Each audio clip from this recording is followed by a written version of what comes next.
আসসালামু আলাইকুম বন্ধুরা, আশা করছি আপনারা সকলে ভালো আছেন। আলহামদুলিল্লাহ, আমিও ভালো আছি। বন্ধুরা, আজকে আমি আপনাদেরকে ফ্যানের কয়েল বাঁধা দেখাবো মূলত।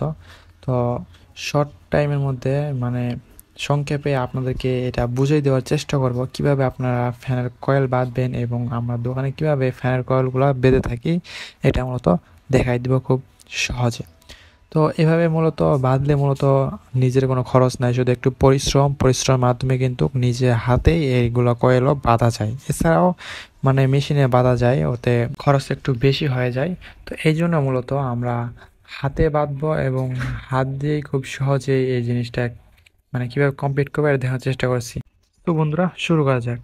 তো এই যে প্রথমে আমরা তামার যে তারগুলো থাকে, তো এগুলাকে আমরা আরেকটা কয়েলের সাথে জোড়া দিয়ে দেবো, খুব ভালোভাবে জাম্পার করে নিব যাতে কোনো লুজ কানেকশন না থাকে।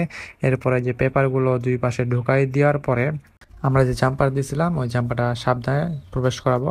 এরপরে দেখেন, এখানে একটু লক্ষ্য করতে হবে, এই যে দুই ফাঁস আছে, তো দুই ফাঁস দিয়ে মূলত আমাদেরকে এইভাবে ঘুরাই ঘুরাই মূলত এখানে পেঁচায় নিতে হবে। তো এটা মূলত খুব ভালোভাবে নিতে হবে, কারণ ভুল হইলে কিন্তু এখানে সমস্যা থাকবে। আসলে এই জন্য প্রত্যেকটা প্রত্যেকটা প্যাঁচ শক্ত টাইট ভাবে দিতে হবে এবং প্যাঁচগুলো যাতে উপর দিকে না নষ্ট না উঠে যায়, উঠে গেলে কিন্তু সমস্যায় পড়ে যাবেন। এই জন্য তো প্যাঁচ মূলত এখানে কয়টা দিতে হবে এটা আমি বলে দিব।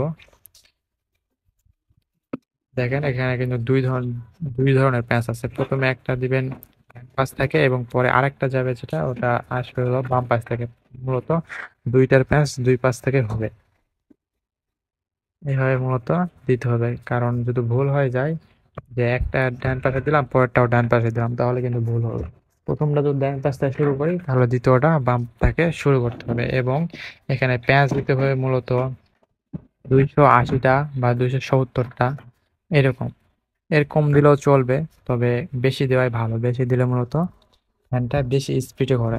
তবে এখানে যে 280টা পেঁয়াজ দিবেন, এর মধ্যে যদি আপনাদের 5টা 10টা ভুল হয়, তাহলে একটু সমস্যা হবে। যদি বেশি ভুল হয়ে যায়, তাহলে কিন্তু মোটামুটি খুব ভালো সমস্যা হয়ে যাবে।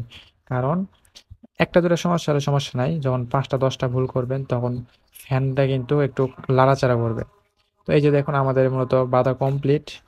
এখন এই যে এটার সমস্ত কয়েল বাঁধা হয়ে গেছে এবং আমরা এখানে দেখেন দুইটা দুই মানে মা- এটার ভিতরে দুইটা কয়েল থাকে। তো একটা একটাতে দুইটা লাইন থাকে। তো এখানে মোট 4টা তার বাড়াইছে দেখেন, এই যে এগুলা এখানে 4টা তার বার নিচে উপর দিয়ে এই যে দেখেন 4টা তার। তো দুই কয়েলের মোট 4টা তার থাকবে। এই 4টা তারের মধ্যে দুইটা যাবে ডাইরেক্ট, আর দুইটা ক্যাপাসিটির মাধ্যমে হয়ে যাবে। তো এখানে কমপ্লিট করে ছুঁয়ে দিচ্ছি। এই যে এগুলো দেওয়া হয়েছে মূলত লাল লাল এডি, তো কিছুক্ষণ শুকানোর জন্য দেওয়া হয়েছে। এটি শুকানোর পরে যখন শক্ত হয়ে লাগে যাবে, তখন মূলত এই জিনিসটা আর সহজে নষ্ট হবে না। এডি দেওয়ার মেন কারণ হইতেছে গিয়ে সহজে এটা নষ্ট হবে না। এই জন্য আমরা এভাবে ছুঁয়ে দিব, কিছুক্ষণ রাখবো, শুকায় শক্ত হবে, তাহলে কিন্তু কমপ্লিট হয়ে যাবে জিনিসটি। এরপরে আমরা ভিতরে ফিটিং করব, তাহলে মতো কাজ শেষ। তো আমি মূলত আজকে এটার মাধ্যমে এই দেখানোর চেষ্টা করলাম এটাই, যে হাতে কিভাবে খুব সহজেই আমরা ফ্যানের কয়েলগুলো বেড়ে থাকি, এটা মূলত শর্ট টাইমের মধ্যে দেখানোর চেষ্টা করলাম। তো আপনারা ফুল কাজ শিখতে হলে আরও সময় দিতে হবে এখানে, এবং খুব ধৈর্য ধরে এই কাজটি শিখতে হবে। তো এটা মূলত একটু বুঝলে খুব সহজ কাজ এবং না বুঝলে খুবই ঝামেলার কাজ। কারণ এটাতে গুনে গুনে যেহেতু পেঁয়াজগুলো দিতে হবে এবং সাবধানে পেঁয়াজগুলো দিতে হবে, এই জন্য। বন্ধুরা, যাই হোক, ভিডিওটা আজ এই পর্যন্তই। ভিডিওটি যদি ভালো লাগে থাকে অবশ্যই একটু লাইক করবেন। আর বন্ধুরা, এখনও যারা আমার চ্যানেল নতুন হয়ে আছেন, দয়া করে অবশ্যই একটু সাবস্ক্রাইব করুন এবং পাশে থাকা বেল আইকনটি অন করে দিবেন। তো সকালে ভালো থাকবেন, সুস্থ থাকবেন, ইনশাআল্লাহ পরবর্তী কোনো ভিডিও দেখা হবে।